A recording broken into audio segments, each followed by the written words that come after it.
Hello everyone, जच्चा बच्चा मेडी help में आप सबका स्वागत है। आज के इस वीडियो में मैं बताने वाली हूँ कि प्रेगनेंसी के 36 वीक की सोनोग्राफी रिपोर्ट को आप कैसे घर पे खुद से पढ़ सकते हो। फ्रेंड्स, सोनोग्राफी रिपोर्ट में बहुत सारे ऐसे मेडिकल वर्ड्स होते हैं, सेंटेंस होते हैं जो नॉर्मल लोगों के समझ में नहीं आते हैं। तो इसलिए आज मैं आपको प्रेगनेंसी के 36 वीक की सोनोग्राफी रिपोर्ट को कैसे पढ़ते हैं, कैसे समझते हैं, ये बताने वाली हूँ। तो ये जानने के लिए आप वीडियो को कंप्लीट देखिएगा ताकि आप ये जान पाएँ कि आपकी प्रेगनेंसी में कोई प्रॉब्लम तो नहीं है, आपकी बेबी में कोई प्रॉब्लम तो नहीं है। आप खुद से सब आसानी से जान पाएँ। इसके साथ ही आप ये जान पाएँ कि प्रेगनेंसी के 36 वीक में सोनोग्राफी करवाना क्यों ज़रूरी होता है, प्रेगनेंसी के 36 वीक में क्या-क्या चीज़ें नॉर्मल होनी चाहिए ताकि आपकी डिलीवरी में कोई प्रॉब्लम ना आए। तो फ्रेंड्स, ये मेरे पास प्रेगनेंसी की 36 वीक की सोनोग्राफी रिपोर्ट है। तो इसको आप कैसे पढ़ सकते हैं, ये मैं आपको एक-एक करके पढ़ के बताने वाली हूँ।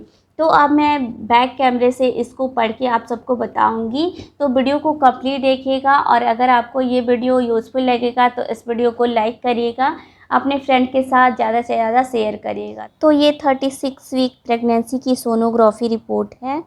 तो अब मैं इसको पढ़ना स्टार्ट करती हूँ।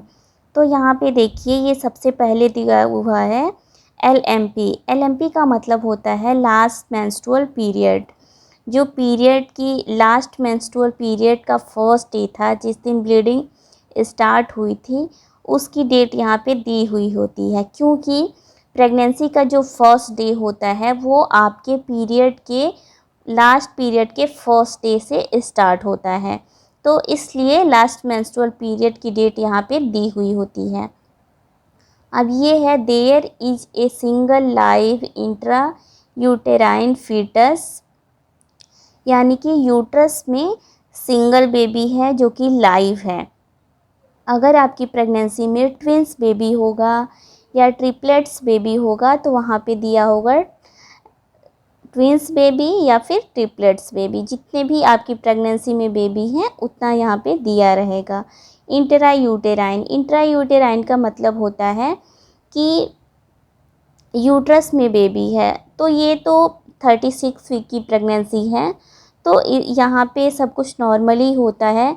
अगर इंट्रा यूटेराइन है कि आउटर यूटेराइन है, आउटर यूटेराइन का मतलब कि कहीं प्रेगनेंसी एक्टोपिक प्रेगनेंसी तो नहीं है, तो वो तो आपकी फर्स्ट जो सोनोग्राफी होती है, जो आपकी प्रेगनेंसी का पहला सोनोग्राफी होता है, उसमें ये चीज़ें चेक करनी ज़रूरी होती है कि आपकी प्रेगनेंसी इंट्रा यूटेराइन है या फिर एक्टोपिक प्रेगनेंसी है। तो ये तो लेट की प्रेगनेंसी का सोनोग्राफी रिपोर्ट है, तो इसमें तो इंट्रा यूटेराइन ही होगा। अब आगे दिया है सिफेलिक प्रेजेंटेशन। ये बहुत लोग कमेंट्स करके मुझसे पूछते हैं कि सिफेलिक प्रेजेंटेशन क्या होता है। देखिए, जब बेबी प्रेगनेंसी के 36 से 37 वीक में नॉर्मल डिलीवरी के लिए नेचुरल तरीके से हेड डाउन पोजीशन में आ जाता है, तो उसको कहते हैं सिफेलिक प्रेजेंटेशन। तो अगर आपका बेबी 36 वीक में हेड डाउन पोजीशन में आ जाता है तो वहाँ पे दिया रहेगा सिफेलिक रिप्रेजेंटेशन। अगर बेबी हेड डाउन पोजीशन में नहीं है, या तो वो वर्टिकल पोजीशन में है या फिर ब्रीच पोजीशन में है, तो जो भी पोजीशन होगा बेबी का वो यहाँ पे दिया रहेगा।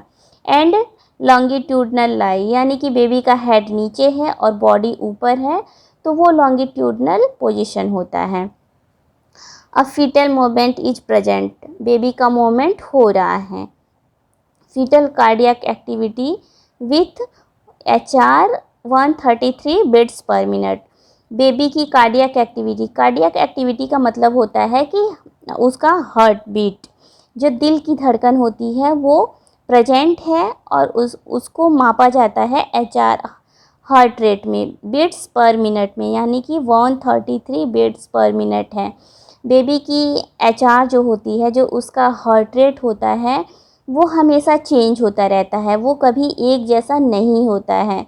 कई लोग कहते हैं कि बेबी के हार्ट बीट से उसके जेंडर का पता चलता है, तो ऐसा बिल्कुल नहीं होता है।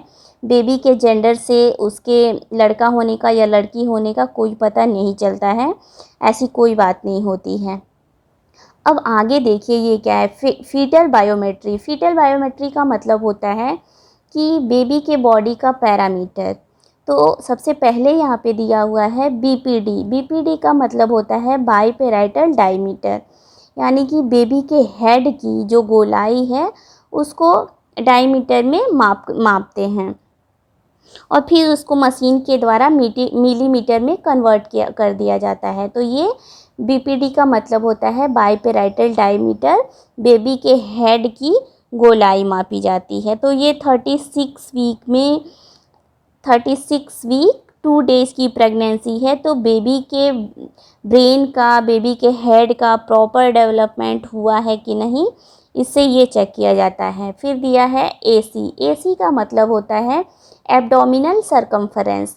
बेबी के सर की गोलाई बीपीडी में माप लिए। अब बेबी के पेट की भी गोलाई मापते हैं कि बेबी का जो पेट है, एब्डोमेन है, वो प्रेगनेंसी के समय के अनुसार उसका ग्रोथ हो रहा है कि नहीं। कहीं बेबी का जो एब्डोमेन है वो बहुत ज़्यादा बड़ा तो नहीं है या फिर बहुत ज़्यादा छोटा तो नहीं है, उसका नॉर्मल ग्रोथ हो रहा है कि नहीं, तो उसको इसमें मेज़र करते हैं। फिर है एफएल। एफएल का मतलब होता है फीमर लेंथ।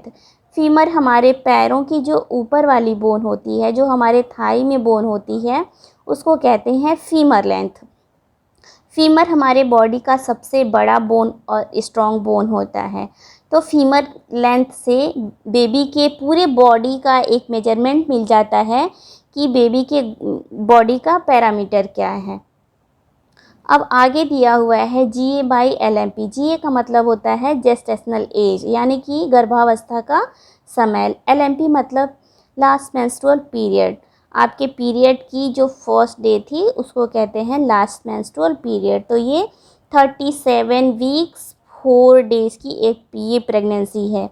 इसमें 2 डेट दिए होते हैं। पहला जो होता है वो आपके पीरियड के अकॉर्डिंग होता है। जो आपका लास्ट पीरियड होता है उसके अकॉर्डिंग आपकी प्रेगनेंसी कितने समय की हुई है वो यहाँ पे दिया हुआ है।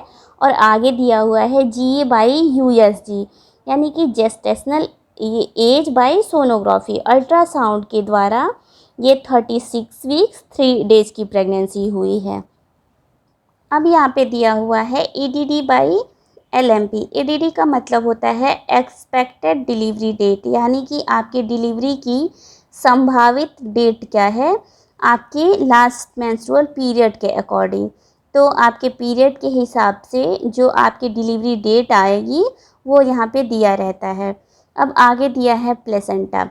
प्लेसेंटा का मतलब होता है आंवल, जो बेबी को न्यूट्रिशन, ऑक्सीजन और ब्लड सप्लाई करता है। तो प्लेसेंटा की पोजीशन क्या है, तो यहाँ पे प्लेसेंटा है अपर सेगमेंट पोस्टीरियर वॉल, यानी कि प्लेसेंटा जब यूट्रस के पीछे की साइड में, जब हमारे पीठ के साइड में प्लेसेंटा अटैच होता है तो उसको कहते हैं पोस्टीरियर प्लेसेंटा, और ये थोड़ा सा ऊपर की साइड है। तो अगर आपके यूट्रस में आपका प्लेसेंटा आगे की साइड, आपके पेट की साइड अटैच होता है तो वहाँ पे दिया रहता है एंटीरियर प्लेसेंटा। अगर पीछे की साइड यूट्रस के अटैच हुआ रहता है तो वहाँ पे दिया रहता है पोस्टीरियर प्लेसेंटा। और जब यूट्रस के ऊपर की साइड में प्लेसेंटा अटैच रहता है तो वहाँ पे दिया रहता है फंडल प्लेसेंटा। और जब प्लेसेंटा यूट्रस की ओपनिंग पे या नीचे की साइड अटैच रहता है तो उसको कहते हैं लो लाइन प्लेसेंटा। अब यहाँ पे है मैच्योरिटी ग्रेड। मैच्योरिटी ग्रेड का मतलब यहाँ पे ये होता है कि आपका प्लेसेंटा की मैच्योरिटी क्या है।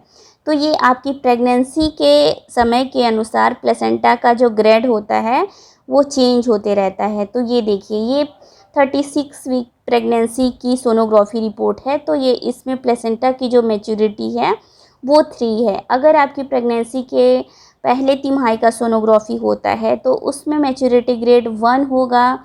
अगर आपकी प्रेगनेंसी की दूसरी तिमाही का सोनोग्राफी रिपोर्ट होगा तो उसमें मैच्योरिटी ग्रेड 2 होगा। तो ये 9 मंथ की प्रेगनेंसी का है तो इसमें प्लेसेंटा का जो ग्रेड है वो 3 है। अब यहाँ पे है लिक्योर। लिक्योर का मतलब होता है कि लिक्विड। जिस पानी में बेबी रहता है उस पानी को कहते हैं लिक्योर, लिक्विड या एमनियोटिक फ्लूइड।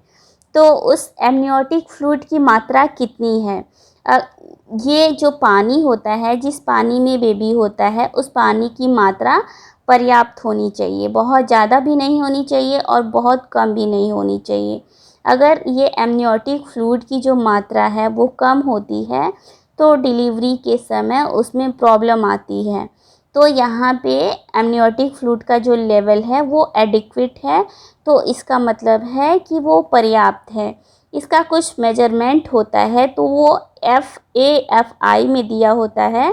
तो इसका 12 सेंटीमीटर इसका एमनियोटिक फ्लूइड है, तो ये उसका पैरामीटर होता है। अब यहाँ पे एक कंजेनाइटल एनोमली, ये देखिए, ये बहुत इम्पॉर्टेंट होता है प्रेगनेंसी के 36 वीक में ये सोनोग्राफी करवाना। तो मैं आपको यहाँ पे बताना चाहूँगी कि ये जो सोनोग्राफी रिपोर्ट है ये एक कलर डॉपलर सोनोग्राफी रिपोर्ट है।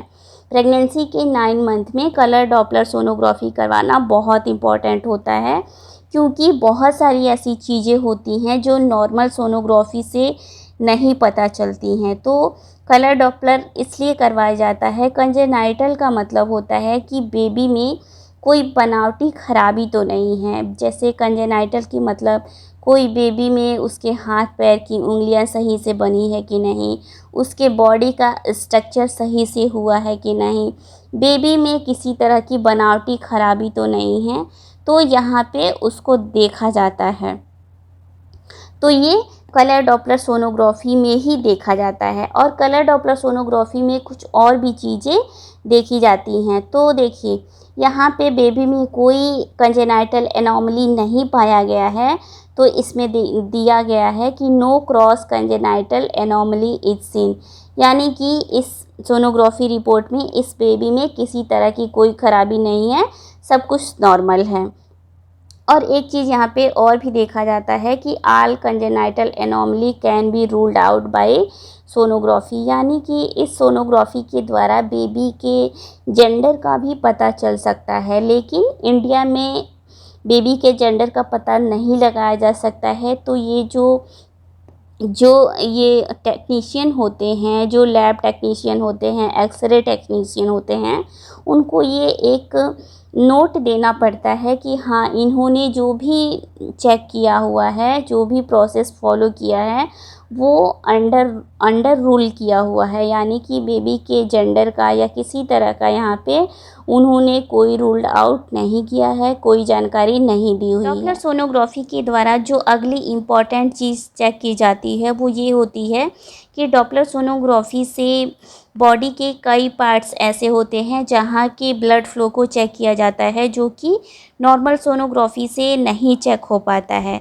तो वो अब कौन कौन सी जगह होती हैं उसको देख लेते हैं। तो देखिए, डॉपलर सोनोग्राफी के द्वारा सबसे पहली जगह का जो ब्लड फ्लो चेक किया जाता है वो होता है अम्बिलिकल आर्टरी। अम्बिलिकल आर्टरी का मतलब होता है कि अम्बिलिकल कॉर्ड में बेबी का जो गर्भनाल होता है उसमें जो आर्टरीज होती हैं, जो धमनियाँ होती हैं, उसके ब्लड फ्लो को चेक किया जाता है, ताकि बेबी को प्लेसेंटा के द्वारा ब्लड सप्लाई हो रहा है कि नहीं, कहीं उसमें किसी तरह की क्लॉट्स तो नहीं है, ब्लड क्लॉट्स तो नहीं है, बेबी को प्रॉपर ब्लड सप्लाई हो रहा है कि नहीं।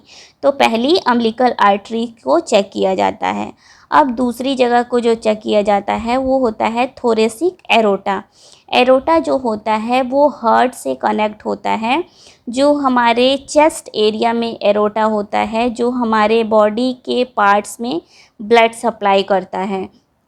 तो थोरेसिक एरोटा को चेक किया जाता है कि बेबी का जो हार्ट होता है वो प्रॉपर फंक्शन कर रहा है कि नहीं, ब्लड को पंप अच्छे से कर रहा है कि नहीं। उसमें बेबी के लंग्स को देखा जाता है कि बेबी का जो लंग्स है वो प्रॉपर मैच्योर हुआ है कि नहीं। तो दूसरी जगह की ये चेक की जाती है। अब तीसरा होता है मिडिल सेरिब्रल आर्टरीज। या मिडिल सेरिब्रल आर्टरीज का मतलब होता है कि बेबी के ब्रेन के आर्टरीज को चेक किया जाता है कि बेबी के ब्रेन में प्रॉपर ब्लड सप्लाई हो रहा है कि नहीं। तो डॉपलर सोनोग्राफी का मेन पर्पज़ यही होता है करने का कि बेबी के बॉडी पार्ट्स को चेक करना कि वो सही तरीके से बने हैं कि नहीं, बेबी के कुछ पार्ट्स जो होते हैं वहाँ पे ब्लड अच्छे से सप्लाई हो रहा है कि नहीं, कहीं डिलीवरी के समय कोई प्रॉब्लम तो नहीं आ सकती है, ताकि वो पहले पता चल जाए तो उसको ट्रीटमेंट करके और ठीक किया जा सके। अब यहाँ पे नीचे इम्प्रेशन दिया हुआ होता है। इम्प्रेशन का मतलब कि रिजल्ट क्या क्या आया है इस सोनोग्राफी के द्वारा, वो देखा जाता है। तो देखिए यहाँ पे सबसे पहला है single live foetus corresponding to 36 weeks 3 days, यानी कि 1 बेबी है यूट्रस में जो कि रिस्पॉन्ड कर रहा है और वो 36 वीक्स 3 डेज का है। सिफेलिक प्रेजेंटेशन है, यानी कि 36 वीक में बेबी हेड डाउन पोजीशन में आ गया है। एस्टिमेटेड फीटल बॉडी वेट का है, यानी कि 36 वीक में बेबी का जो बॉडी वेट है वो है 2974, यानी कि 2 kg 974 ग्राम का बेबी हो गया है। प्लेसेंटा पोस्टीरियर वॉल में है, अपर सेगमेंट में है, ग्रेड 3 है प्लेसेंटा की मैच्योरिटी। जो एमनियोटिक फ्लूइड है वो एडिक्वेट है, यानी कि पर्याप्त ये पानी है। अगर यहाँ पे एडिक्वेट नहीं दिया होगा तो उसका मतलब ये होता है, एडिक्वेट ना देके वहाँ पे दिया होगा पॉलीहाइड्रोएमिनोस। पॉलीहाइड्रोएमिनोस का मतलब होता है कि पानी की मात्रा जो है वो बहुत ज़्यादा है, और उस पे दिया होता है ओलिगोहाइड्रोएमिनोस। ओलिगोहाइड्रोएमिनोस का मतलब होता है कि पानी की मात्रा कम है। तो यहाँ पे लिक्विड जो है वो एडिक्वेट होना चाहिए, पर्याप्त होना चाहिए। अब normal colour doppler study, no umbilical arteries, foetal aorta and MCA, यानी कि बेबी के कहीं भी सब जो बॉडी का ब्लड फ्लो है अम्बिलिकल आर्टरी में, फीटल एरोटा में और एमसीए में, मिडिल सेरिब्रल आर्टरी में, यानी कि जहाँ जहाँ के ब्लड को चेक किया गया है वहाँ पे सारे ब्लड की सप्लाई नॉर्मल तरीके से हो रही है। अब यहाँ पे मेन इम्पॉर्टेंट चीज़ एक दी हुई होती है कि no evidence of cord around the neck, यानी कि बेबी के गले में उसका गर्भनाल नहीं है। अगर बेबी अपने गले में अपना अम्बिलिकल कॉर्ड सिंगल लूप या डबल लूप या ट्रिपल लूप फंसा लेता है तो उसमें नॉर्मल डिलीवरी नहीं हो पाती है। तो ये जो कॉर्ड अराउंड द नेक होता है वो केवल डॉपलर सोनोग्राफी के द्वारा ही चेक किया जाता है। ये नॉर्मल सोनोग्राफी से पता नहीं चलता है। तो फ्रेंड्स, प्रेगनेंसी के 36 वीक में या 37 वीक में डॉपलर सोनोग्राफी करवाना बहुत इम्पॉर्टेंट होता है। तो आई होप कि ये वीडियो आपको इन्फॉर्मेटिव लगा होगा। इस वीडियो के द्वारा आपको थोड़ा भी हेल्प मिला होगा तो इस वीडियो को लाइक करिएगा, अपने फ्रेंड्स के साथ ज़्यादा से ज़्यादा शेयर करिएगा और चैनल को सब्सक्राइब करिएगा। और इसके अलावा अगर आपके कोई सवाल हो तो आप मुझे कमेंट बॉक्स में कमेंट करिएगा। तो फ्रेंड्स, मिलती हूँ आपसे अगले वीडियो में, तब तक आप अपना ख्याल रखिए। Thank you.